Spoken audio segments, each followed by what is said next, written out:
Agora vamos imaginar que nós fizemos aí um investimento adquirindo um cavalo para empregar em determinada atividade. Se nós não fizermos uma avaliação criteriosa desse cavalo previamente, o prejuízo pode ser incalculável, né?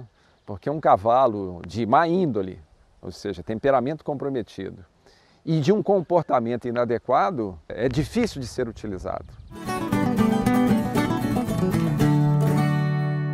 Olá pessoal, sejam bem-vindos à escola chamada Cavalo. Eu sou Paulo Guilhom, hipólogo, atuo como profissional do meio equestre há 38 anos. Nós vamos falar hoje sobre um aspecto muito importante, que é dicas relacionadas aos modos de nós agregarmos valor funcional ao nosso cavalo, e o primeiro deles está relacionado com a avaliação do cavalo. E no processo de avaliação, dois aspectos que são fundamentais: a índole e o comportamento do cavalo. O que vem a ser a índole? Índole é sinônimo de temperamento, é aquilo que o cavalo traz consigo ao nascer. E o comportamento é aquilo que o cavalo adquire através dos processos de manejo e treinamento, ou seja, intimamente relacionados à forma de execução desses processos, manejo e treinamento. Então, para nós avaliarmos um cavalo, é preciso que nós tenhamos um mínimo de conhecimento relacionado a esses aspectos, ao temperamento e ao comportamento. Isso fará total diferença no que se refere à utilização do cavalo. Nós precisamos compreender a importância dessa avaliação. Para vocês que ainda não compraram os seus cavalos, não adquiriram os seus animais, lembrem-se dessa dica, não é? A avaliação da índole, ou seja, do temperamento, e também do comportamento, aquilo que foi adquirido pelo cavalo nos seus processos de manejo e de treinamento. E a importância disso reside no seguinte aspecto: vocês vão evitar uma série de problemas e de decepções. Um cavalo de má índole e um cavalo de mau comportamento dificulta muito os seus processos de utilização. Vamos citar um exemplo. Suponhamos que o cavalo tenha nascido com boa índole, herdada dos seus antecessores. Se esse cavalo for inserido em processos de manejo e treinamento desqualificados, ele pode adquirir uma série de maus hábitos, vícios e comprometer a sua utilização. Então é preciso nós vincularmos esses dois aspectos, né? A índole e o comportamento. O importante é que o cavalo receba manejo e treinamento adequados. Mesmo um cavalo de índole duvidosa, ele pode adquirir bom comportamento. Então, eu costumo dizer, eu prefiro um cavalo de índole duvidosa, mas que esteja inserido num manejo e num treinamento profissionais competentes. Porque de pouco adianta um cavalo de bom temperamento, de boa índole, se ele vier a ser mal manejado e mal treinado. Bom, então vamos citar alguns exemplos aqui para vocês terem uma ideia do tipo de comprometimento que pode ocorrer quando o cavalo tem uma má índole ou um mau comportamento. Cavalos mal-humorados, cavalos nervosos, ansiosos, inquietos, desfocados, são todas essas características relacionadas à sua índole, ao seu temperamento. Então, quando eu pego um cavalo de má índole e insiro esse cavalo nos processos de manejo e de treinamento, dificulta muito para o operador. Ele vai criar uma série de dificuldades para o seu manejo e para o seu treinamento, né?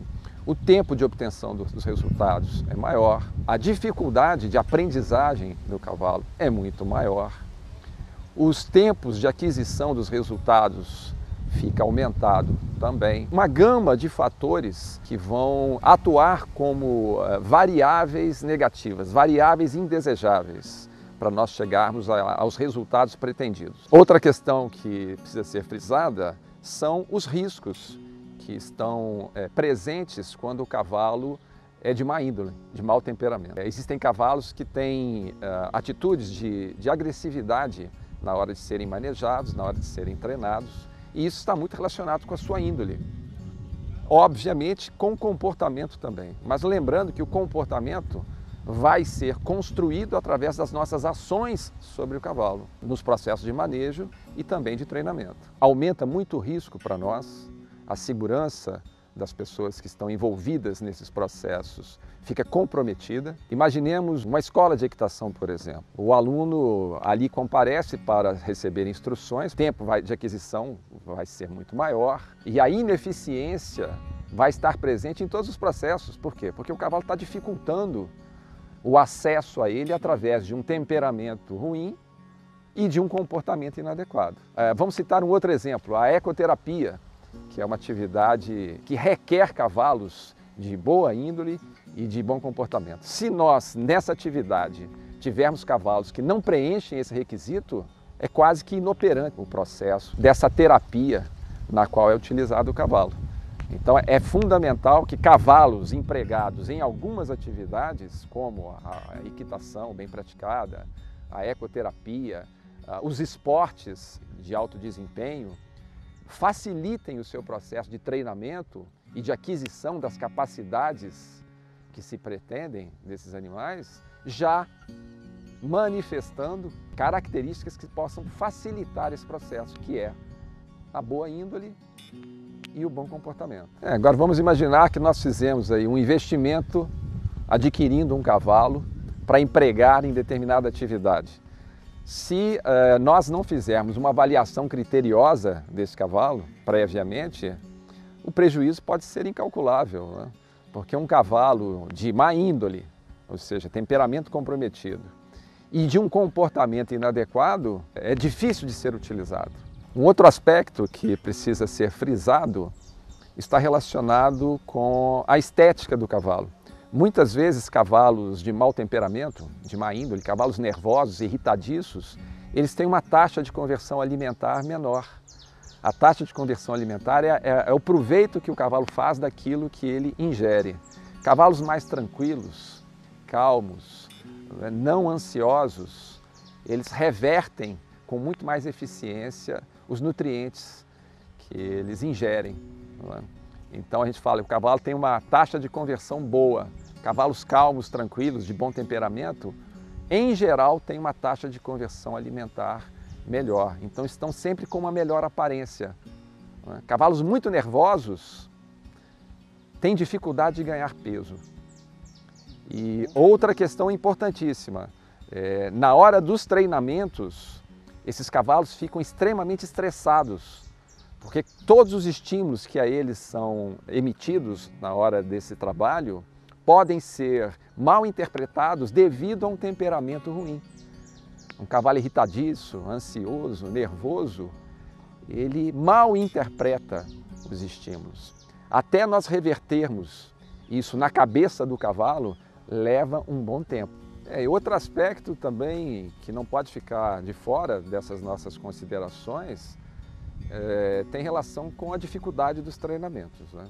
Então um cavalo de má índole ou que já tem adquirido mau comportamento, ele vai requerer um especialista, um profissional com conhecimento e com uma experiência muito maiores para tentar reverter essas condições indesejáveis, né? Outra questão importantíssima está relacionada com a saúde do cavalo, né? Um cavalo calmo, tranquilo, ele tende a ter uma saúde melhor.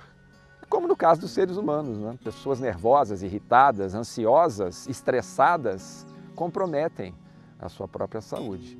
O cavalo não é diferente. Então, a longevidade, por exemplo, do cavalo está relacionada com o seu temperamento. Cavalos mais calmos, mais tranquilos e de bom comportamento tendem a adoecer menos e a viver mais. Bom, mas então vamos imaginar que você já adquiriu um cavalo e com o tempo de convivência você vai chegar à conclusão de que é um cavalo de má índole, ou pelo menos de que não seja um cavalo de boa índole. E agora? Existem formas de nós minimizarmos esse problema através dos processos de manejo e de treinamento. Se eu bem conduzir o manejo e o treinamento do cavalo, eu posso fazer uma compensação relacionada à índole dele. Eu posso melhorar o cavalo trabalhando no seu comportamento. A índole eu não mudo, mas ele pode agora adquirir bom comportamento. É como no nosso caso, é um processo educacional. É uma criança, um ser humano de má índole, inserido num processo educacional consciente, ele vai melhorar muito. O cavalo idem. Então, se você hoje adquirir um cavalo de índole duvidosa, lembre-se, é possível nós melhorarmos isso, oferecendo ao cavalo condições de manejo e de treinamento que possam contribuir para melhorar esse aspecto, né? Para que ele adquira um bom comportamento. Bom, então é importante frisar que o que nós chamamos de a escola chamada cavalo é justamente a nossa observação das intimidades do cavalo. Nós fazemos uma leitura mais nítida e hoje nós trouxemos a vocês dois aspectos que requerem essa leitura nítida, que é a índole e o comportamento. E lembrando que o cavalo é o nosso espelho, ele reflete as nossas atitudes sobre ele. Então, muitas vezes o cavalo está com um mau comportamento refletindo as nossas ações. Quando nós estivermos avaliando o comportamento de um cavalo, lembrar disso. Quem é que realiza os processos de manejo e treinamento do cavalo? Quem é que convive mais tempo com ele? Muitas vezes o cavalo está espelhando o comportamento dessa pessoa ou dessas pessoas. Lembrar que todas as questões referentes ao manejo e ao treinamento do cavalo estão vinculadas às nossas ações sobre ele. Então, se o cavalo depende do manejo para ter um bom comportamento, se o cavalo depende do treinamento para ter um bom comportamento, e o treinamento está sob nossa responsabilidade, nós precisamos lembrar que a capacitação profissional, a qualificação dos profissionais que realizam os processos de manejo e treinamento é importantíssima, indispensável, eu diria. Então, continuem nos acompanhando nas nossas mídias sociais, ficam aqui os nossos agradecimentos pelas especiais atenções de vocês e até o nosso próximo programa. Muito obrigado.